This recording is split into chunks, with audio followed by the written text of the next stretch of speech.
everybody, Shannon from LineStar here with Tyler Wiemann, and we are here to answer some of your questions in terms of daily fantasy strategy. And today we're going to be talking about winning those large contests and what are some of the strategies behind winning at those big contests. My first question for you, Tyler, is what do you consider a large field contest? So a large field contest I would consider as a couple thousand people or a couple thousand entries or more. Okay.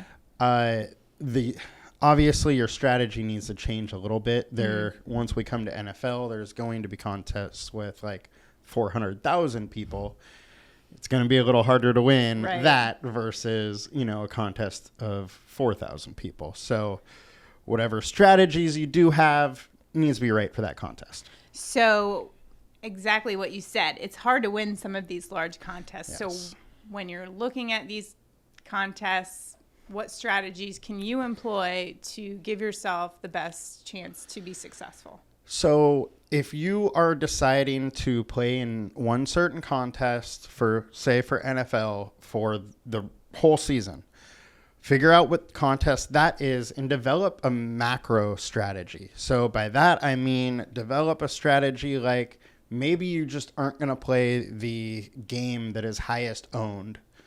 And you're going to focus on the other games and other teams, hoping those teams score a little more points, which totally can happen every single week. So a bit like kind of a fade situation, Exactly. but on a consistent basis. Yes. So you know, there's a ton of different strategies you can take. This is just one that I'm suggesting. Another one for MLB could be maybe you just stack against the highest owned pitcher every single day, which, yes, you're probably going to lose a lot more than you win. However, when it works, you're instantly going to be beating 40-60% of the field and put yourself in a very good position to win that contest.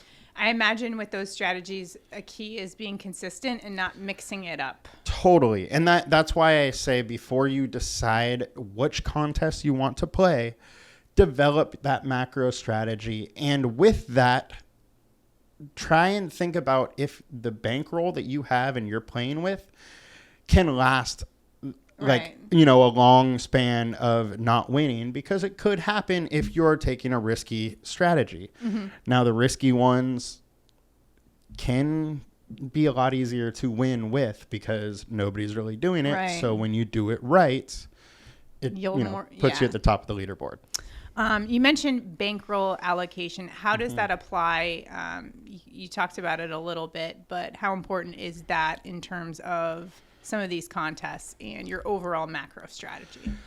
Well, it's big. So you essentially want to be able to allocate yourself a small amount per week for NFL so that you can last the entire season without busting out, because with these strategies, you're not going to be right every single week. Right. There's going to be weeks you lose, but you want to maximize when you're right.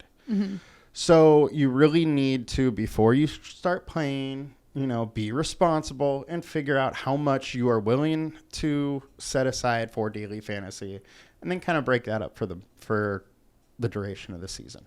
So I know we talked about in the macro, you want to be consistent, but are there ways you can kind of tinker with it a little bit throughout without, changing your overall strategy? Absolutely. So for every slate, I would maybe have a slightly different micro strategy, but it would be working with my overall, kind of bigger, larger season-long strategy.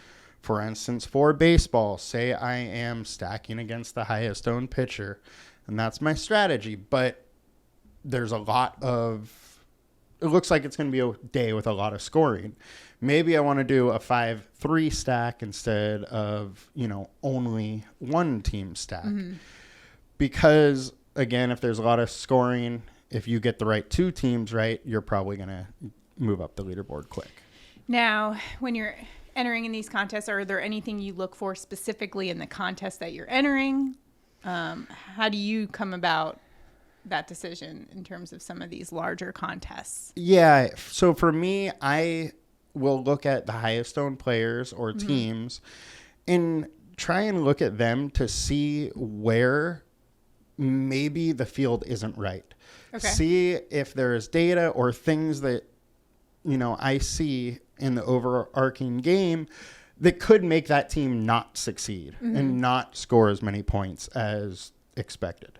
It's interesting. So you're not just looking at what players are going to do well. You're also looking at who's going to underperform. Exactly. And that's the thing is if a higher owned player or a higher owned team underperforms, then it is easier to win those contests because a large portion of the field is taken out by that underperforming team or player. That's probably something that goes a bit overlooked is you're really diving into. It's just as important to dive into that stuff, like you were saying. Absolutely. And you need to figure out kind of different leverage points to figure out how you can beat everybody else. At the end of the day, like, yes, you're trying to score as many points as you can with your lineup, but what you're really doing is trying to beat the field. All right. Any other strategies we should note here? We've got our macro, we've got our micro, we've got our bankroll. We're all set up. Is there anything else we should note? Yes, for these contests? I would say that for every sport, study a little bit and understand what the winning lineups look like. Like for baseball, on FanDuel, there's usually either a team stack of 3 or 4 players and then another one of like 2 players. For DraftKings, 4 or 5 player team stack, and then possibly sometimes another stack in there or just, a couple one-offs. For NFL, there's usually a quarterback and a wide receiver, or maybe a defense and a running back.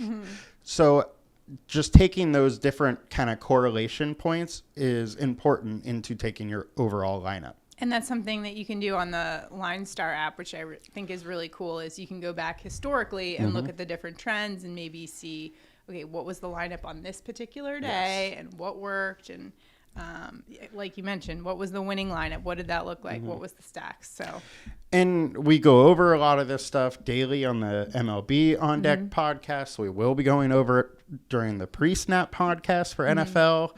So make sure you like and subscribe so you can get all that info. Exactly. Make sure you keep up with all of our content coming out here. Like and subscribe. And if you have any questions for Tyler or myself, please drop a comment. If there's any other videos that you would like to see us do, any topics you want us to elaborate on, we're happy to do so. Just drop it in the comments. And remember to help optimize your daily fantasy lineups. Check out LineStarApp.com right now, just $19.99 per month, which is a great deal. Probably the best value you will get out there in the marketplace right now. Our prices do go up for football season, $29.99, which is still a great deal, but lock in that $19.99 price now before football season starts. It's just a great tool that'll help you win some of these bigger contests and employ the strategies that Tyler talked about.